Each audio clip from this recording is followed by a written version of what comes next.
Hello welcome back to my YouTube channel. And आज हम करने वाले हैं सॉल्व एक बहुत ही इम्पॉर्टेंट एमसीक्यूज और we will call it a word problem. और ये बहुत बार रिपीट हुआ है एमडी कैट के अंदर, ई कैट के अंदर, even it is given in STB2 जो सिंध बुक है फिजिक्स की पुरानी वाली, उसके अंदर भी दिया गया है and it's really important. And अगर बात की जाए तो it's combination of all the concepts जो कि इस चैप्टर के अंदर यूज़ हुए हैं। Alright, let's get started, let's begin. हमें बोला जा रहा है अ वाटर हीटर ड्रॉस 30 एम्पेयर। ठीक है, ये वाटर हीटर मैंने बनाया हुआ है, ये ड्रॉ कर रहा है 30 एम्पेयर। हम साथ साथ डेटा लिखते जाते हैं। करंट कितना है? 30 ampere from a 220 volts power source. एक पावर सोर्स है, कितना दूर? एक पावर सोर्स मेरे पास जिसका वोल्टेज कुछ है मेरे पास 220। ये मेरे पास पावर सोर्स आ गई मेरी, ठीक है। और इसका वोल्टेज कितना है? 220 वोल्ट्स मौजूद है। फिर बोल रहा है सोर्स 15 मीटर्स अवे, तो मतलब इसका डिस्टेंस था 15 metres. What is the minimum cross section of the copper wire, मतलब मुझे एरिया फाइंड करना है, ठीक है। That can be use if the voltage is not to be lower than 210 volts of the heater. Heater का voltage कितना है? 210 volts है। अब एक इसके अंदर कुछ कॉन्सेप्ट्स हैं वो आपको समझने पड़ेंगे। जैसे कि पहला कॉन्सेप्ट, एक पावर है जहाँ से हीटर को पावर मिल रही है, जाहिर सी बात है करंट ऐसे जा रहा है, तो जाहिर सी बात है करंट वापस भी जा रहा हो, क्योंकि हमेशा जो हीटर है वो एक सर्किट के अंदर चलेगा, एक क्लोज लूप के अंदर चलेगा। तो ऐसा तो नहीं हो सकता ना सिर्फ करंट आ रहा है, जाएगा नहीं, तो जाएगा भी यहीं से।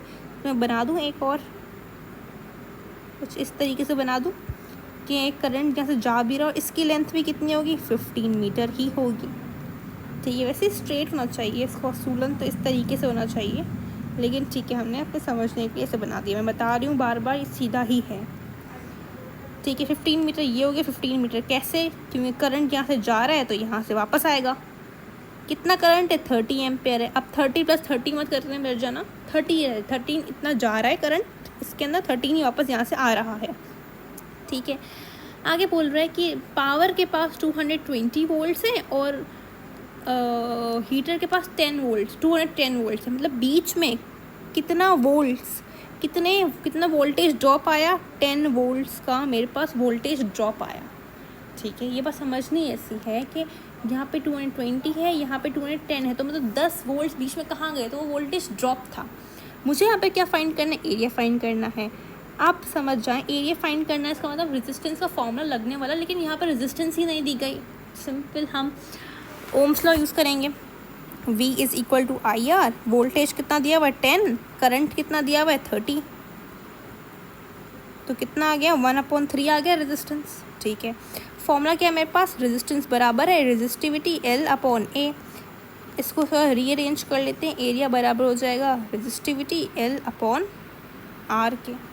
ऑल राइट, रेजिस्टिविटी यहाँ मुझे दी गई है। वैसे अगर आपको MD कैट या E कैट में आएगा तो आपको रेजिस्टिविटी दी गई होगी वहीं पे, लेकिन ये बुक का सवाल है तो जाहिर सी बात है बुक के जो कंटेंट है वहाँ पे एक टेबल दिया गया है, तो वहाँ पे ऑलरेडी मेंशन है, तो बुक वाला बार बार मेंशन नहीं करेगा।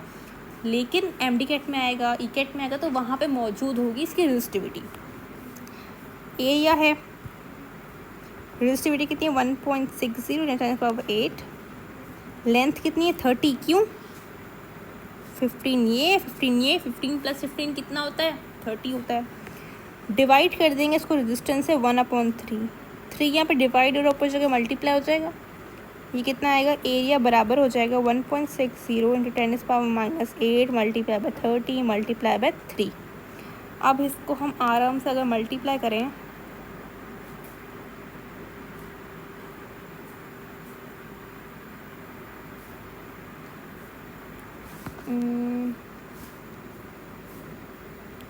ऑलराइट, इसको मल्टीप्लाई करते हैं। 3 को मल्टीप्लाई करेंगे बाय 30 से, 90 को मल्टीप्लाई करेंगे 1.60 से, 144। एरिया बराबर हो जाएगा मेरा